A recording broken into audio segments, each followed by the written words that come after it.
ABS-CBN compound, nagsimula ng baklasin. Naging usap-usapan ngayong linggo ang mga larawan at video na kumakalat na nagpapakita ng unti-unti ng binabaklas ang ilang bahagi ng ABS-CBN compound sa Quezon City.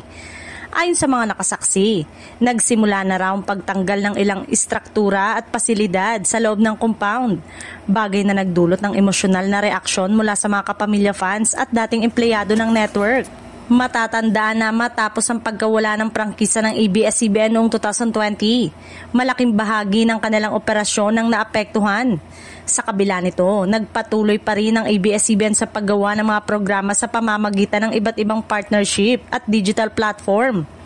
Para sa marami, ang pagbabaklas ng ilang bahagi ng compound ay simbolo ng pagtatapos ng isang makasaysayang yugto sa industriya ng telebisyon sa Pilipinas. Ngunit para sa ilan, nananatiling buhay ang diwa ng pagiging kapamilya dahil patuloy pa rin gumagawa ng dekalidad na content ang ABS-CBN sa kabila ng mga pagsubok.